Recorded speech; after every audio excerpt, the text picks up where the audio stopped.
Oh, whatever. Welcome, guys. No, I'm just kidding. Welcome. I think I'm almost falling asleep, so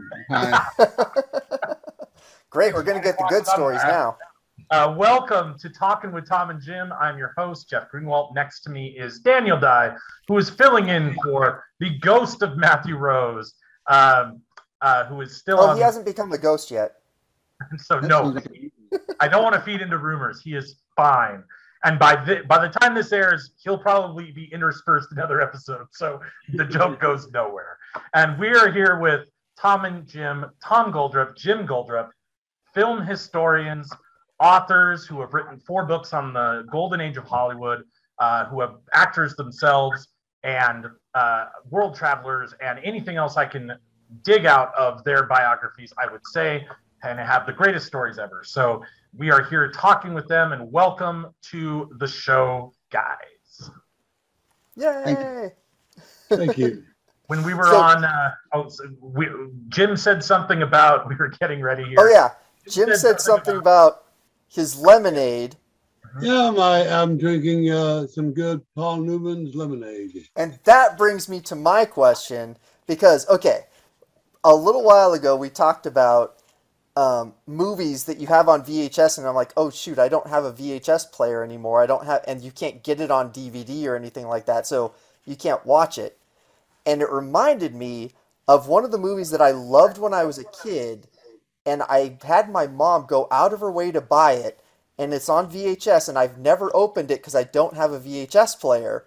But I thought, I wonder if Tom and Jim can tell me about this movie, because I remember very little about it. And it happens to feature Paul Newman. Oh, sometimes a great notion. Sometimes a great notion. Yeah, Henry Fonda and Lee Remick. And so my understanding, this is based in. I swear I loved this when I was a kid, and I can't remember very much about it. I remember a very dramatic scene with a log rolling over one of the brothers. Yeah, Richard Jaeckel. He was nominated for Best Supporting Actor from that film. Wow. Okay. Yes. Tell me more about this. So, I think it was Paul Newman's first directorial debut, if I'm right. I don't know. I don't know. I didn't know he directed it. I forgot that he directed it. I think so. I could be wrong. Dan's just reading off the back of a box. He's never seen this film. No, I have. Look, it's still sealed. I had my mom go out of her way to help it. Face. It's true. Okay, yeah, tell me about it. It's a really good movie. It's been years since I've seen it, but it takes place in the lumbering business up in Oregon or somewhere, and they're trying. I think is Fonda. I think there's a strike thing going on, and Henry Fonda wants to keep on working, and he has problems with the strikers and all that. And so they're kind of doing it on their own. Fonda's the father, I believe. Is Fonda the father? And Newman and Jaeckel and Peter Strauss or someone are the brothers. And it does have that scene where Richard Jaeckel with the log when the water's coming up, and they're going to try and help him. They tell him to hang on, and he's there, and he finally he starts getting in a laughing mood about it. He starts laughing because he thinks it's funny, but then it ends up being tragic because he doesn't survive. I remember something bad happens. Henry Fonda doesn't quite survive the movie, and the one little thing I remember is at the end, they have his hand cut off or something, and it's tied to a log going down a river, and he's giving the finger to all those people. I remember that too. It's a very dramatic movie. You can tell what a messed up kid I was, because it was a very dramatic movie, and I loved it. I was like, oh, wow. It was a good movie. So wait, you said the Paul person... Newman did direct it, Jim saw in there. Oh, he did? Jim picked out the book, so everyone be scared. It's like when the principal... Yeah, he did direct it? He did direct it, yeah. Yeah, I'm pretty sure it was his directorial debut. I didn't know that until later. Right.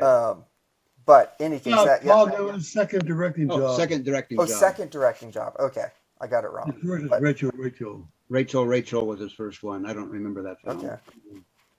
But do you have any Paul Newman tales or? Well, he's got his lemonade. I mean, that guy. How connected can you get? I have a weird Paul Newman tale, but I will come into Santa Cruz, right? When you worked at Goodwill. Yeah. He used to come to Santa Cruz. He came to Santa Cruz. His daughter lived here. His daughter lived here, yeah. My dad found his daughter's wallet, called them, and returned it to her. And as a thank you, Paul Newman signed a racing jersey and donated it to my dad's children's drive. Oh, so, Paul Newman usually didn't like giving his autograph. So yeah, it's super he rare. Did a lot of good things, though. Yeah, he did a lot of good. He did a lot of good things. He was. Really So you said that the actor that was drowned under the I gave it away. Sorry, anyone who hasn't seen it. You said he was nominated for that role. I believe he was nominated for Best Supporting Actor for an Oscar. Yeah, he used to be back in the 40s. He never got old. I mean, he stayed young looking for a long time. Yeah. He played young punk gunfighters against Gregory Peck in The Gunfighter. He played soldiers during World War II. He had a long career. He played some pretty nasty characters in his life, but he was good in this one. What's that book you're referencing? It's called. It's a series of books called The Motion Picture Guide of all the movies from the silent days up to 1983. 84. So they missed Ferris Bueller's Day Off. I mean, it's an incomplete book. They really need to. I could be wrong about the Oscar thing, but I think he was nominated for it. Well, they didn't think we were going to make it past 1984 for reasons. Yeah, right. Got it. Okay. Yeah.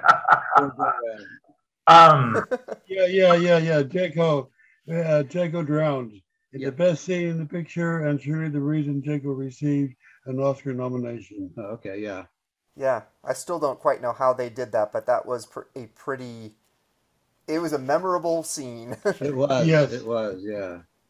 And I have not seen this movie. I'm not going to lie like Dan and say I have.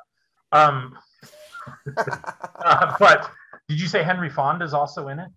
Yep. Oh yeah. What's your guys' favorite Henry Fonda movie? Oh, wow. I don't know. Grapes of Wrath would be one of them. Grapes of Wrath would be one. Yeah. I love my Darling Clementine. It's about my relatives, our relatives, the Clanton brothers. It's completely inaccurate historical wise, but I love the movie. John Ford said, but when filming doing something, you base it on history or legend. He said you base it on legend. Yeah, an Oxbow Incident, another one, and then some of the later Failsafe and some of those films. He has a long list of good movies. Going back to the Clampetts, I could be remembering this really wrong, but wasn't there a thing where you were watching a movie or something and your grandmother said, yeah. Watching Wyatt Earp on TV series. The old television series of Wyatt Earp. She walked in. Her mother was a Clanton. Because her mother was a Clanton. And she walked in, she pointed at Wyatt Earp and she said, now he's no good. Remember, you're a Clanton. And that's what got us kind of interested in trying to trace our family history. And it ends up that Old Man Clanton, the father of Ike and Billy, he was first cousin to our great-great-grandfather. Great-great-great-grandfather. And you find out that, none of them wore white hats. They all wore black hats. I mean, the Earps were no one has told the true story. Yeah. So what are some of the differences? Wrestlers, the Earps were gamblers and ran the underground in the city of Tombstone. In fact, they were involved in some stage robberies. Yeah, and they were involved in stage robberies. So there were a bunch of Is there if they've never made the story into the truthful story into a film or anything, is there a book that you guys recommend that is true? The one that we wrote. Jim wrote one. We did a lot of research. We haven't published it, but I can send it to you. You can send it to you by please. By email. The Clanton Saga or something like that. Okay. So there is a truthful version that you wrote of this and you didn't publish it. I just want to make sure. No, it's taken from the stories told by different people and from the the trial records, newspaper records, some documents of Wells Fargo. I found some really interesting things. I mean, it's a whole story there that has never been put on. Why are we not making this film? It would be a good movie. I know. In fact, I thought all you have to say is the Earps robbing a stagecoach, and you have a good movie. You make a good movie based on the trial, and then as people give the testimony on the flashback of what's going on, and the gunfight all since evolved from a stage robbery that Doc Holliday was involved with, and the clans knew about it, and we thought of doing a script before and have it start out by a reporter coming out from back east to get the story what's going on, and then kind of through his eyes, or his thing, we put it all together, but we never really wrote it into the script. But we have even there was an eyewitness who was up in his office, and his father looked out the window down where the Clantons and the Earps were, and saw all the cowboys with their hands raised, the Earps with their guns out, and they opened fire first. And the father said that's cold-blooded murder, and the son said, no, it's a bunch of stage robbers having a falling out. Stay out of it. Stay out of it. But it's a very interesting story. It's how many pages is it? It's long. It's long. It's over 100. Yeah, it's over 100. Yeah, but it's yeah. Wow. I go into detail about the Clantons before they got the tombstone. Yeah. And while they were in tombstone, and afterwards. You have a I'm title? really glad we talked about your lemonade.